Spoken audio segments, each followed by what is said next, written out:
آج ہمارے معاشرے کے اندر طوفان ہے، طوفان ہے۔ مسجد بھرنے کے لیے کتنی تقریریں ہو رہی ہیں، کوئی جانے تیار ہے مسجد میں؟ پوری رات کے 2-3 بجے تک جلسہ سنتے ہیں، عشاء پڑھ کے نہیں آئیں گے جلسے میں، اور جا کے بھی عشاء نہیں پڑھنا اور فجر بھی نہیں پڑھنا۔ وجہ ان کو پتہ ہی نہیں کہ نماز کیا ہے۔ کاش کہ ہم ان کو ایجوکیٹ کرتے کہ نماز کیا ہے، نماز کیا ہے۔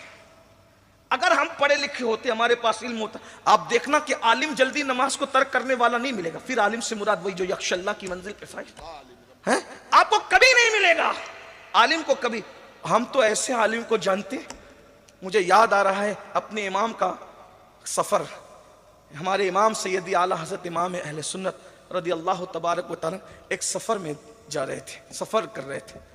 آپ نے ٹرین کی ایک پوری بوگی صرف اس لیے بک کروائی کہ ہم اپنی مرضی سے رک سکیں اور جماعت کے ساتھ نماز پڑھ سکیں۔ اور مجھے جہاں تک یاد آتا ہے کہ اس دور میں آپ نے 200 روپے پوری بوگی بک کرنے پہ خرچ کی، اور جب اپنے بھائی کو یا گھر خط لکھا تو کہا الحمدللہ 200 روپے وصول ہو گئے کہ ہم نے ساری نمازیں با جماعت اطمینان سے ادا کی، سفر میں بھی۔ غور کریں، یہ نماز کی اہمیت، پیسوں کی اہمیت نہیں، نماز کی اہمیت۔ اس لیے کہ جانتے تھے علم والے، پیسے روح نکلنے کے بعد تجوریوں میں دھرے کے دھرے رہ جائیں گے، اور قبر میں جو ساتھ جانے والا ہے وہ انسان کا عمل ہے۔ اور نماز تو وہ عمل ہے، اللہ کے رسول علیہ الصلوۃ والتسلیم فرماتے ہیں جب نمازی کو اس کی قبر میں رکھا جاتا ہے اور جب سب چھوڑ کر کے چلے جاتے ہیں تو وہ خوبصورت دلہن کو دیکھتا ہے اور وہ حیرت سے پوچھتا ہے ارے تم کون ہو، سب چھوڑ کر چلے گئے، تم کون ہو؟ تو وہ دلہن کہتی ہے میں تیری نماز ہوں، جب میرا وقت آتا تھا تو سب کو چھوڑ دیتا تھا، آج تجھے سب نے چھوڑ دیا ہے، میں دلہن کی شکل میں تیرا دل بہلانے کے لیے آئی ہوں اور قیامت تک تیرا دل بہلاتی رہوں گی، اور جب تو پل صراط سے گزرے گا تو تیرے آگے نور بن بن کر کے میں چلوں گی۔ یہ نماز، آقا علیہ السلام فرماتے ہیں میں بے نمازیوں سے بیزار ہوں۔ حدیث اگر پڑھتے ہو تو سن لو، فرماتے ہیں میں محمد بے نمازیوں سے بیزار ہوں۔ آقا فرماتے ہیں بے نمازیوں کو بھیک بھی مت دو، بے نمازیوں کو زکوٰۃ بھی مت دو، بے نمازیوں کی صحبت میں بھی مت بیٹھو۔ اس لیے حضرت ابو ہریرہ کا ابو ہریرہ بے نمازی کی صحبت میں مت بیٹھنا، کیونکہ جہاں بے نمازی بیٹھتا ہے اللہ اس پر آسمان سے لعنت نازل کرتا ہے۔ فرمایا بے نمازی بدبخت بھی ہے، بے نمازی محروم بھی۔ زبان رسالت جسے محروم کہہ دے اس کو کون عطا کر سکتا ہے؟ آج کہتے ہو پریشان ہے، کیوں؟ محروم ہو گئے۔ آج کہتے ہو سب کچھ ہے مگر سکون نہیں ہے، محروم ہو گئے۔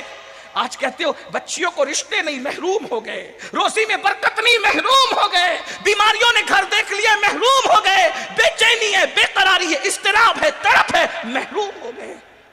یہ محرومی کیوں ہے؟ آقا فرماتے بے نمازی بدبخت بھی ہے، بے نمازی محروم بھی ہے۔ اور علامہ عبد الرحمن صفوری تو یہاں تک فرماتے ہیں کہ سابقہ آسمانی کتب میں یہاں تک آیا کہ بے نمازی پر بھی لعنت ہے اور اس کے پڑوسیوں پہ بھی لعنت ہے اگر اس کے بے نمازی پن سے وہ راضی رہے تو۔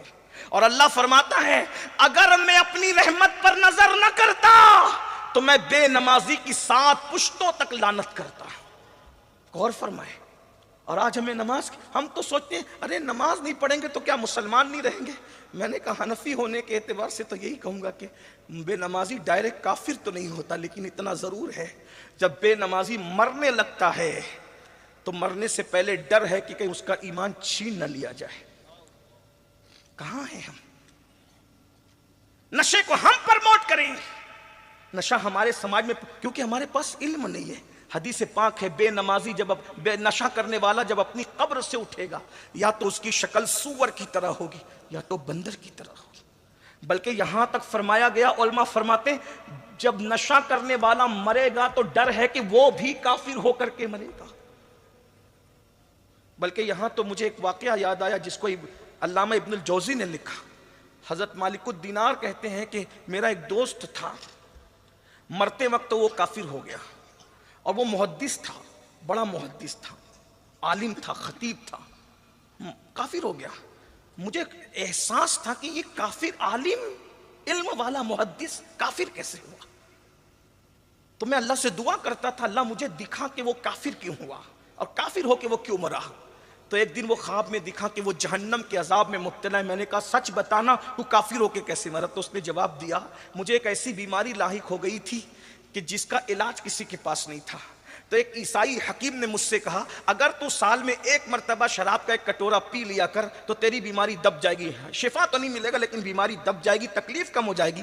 تو تکلیف کی کمی کے لیے میں سال میں ایک مرتبہ چھپ کر ایک کٹورا شراب پی لیتا تھا. یہ ایک کٹورا شراب سال بھر میں ایک مرتبہ بطور دوا پینے کی نحوست ہے کہ جب میں مرا تو کافر ہو کے مرا. جو بطور دوا شراب کا ایک کٹورا بطور دوا پی رہا ہے سال میں ایک مرتبہ, تو اتنا بڑا محدث کافر ہو کے مر رہا ہے جو روز شراب پیتے ہیں, جو روز ایم ڈی کا نشہ لیتے ہیں, جو روز طرح طرح کے نشے میں مبتلا ہوتے ہیں. ان کا انجام کیا؟ اور یہ نشے کی لعنت ہے, بیوی کو مار رہے ہیں, طلاق کی شرح بڑھتی جا رہی ہے, شوہر بیوی کا حق ادا نہیں کر رہا ہے.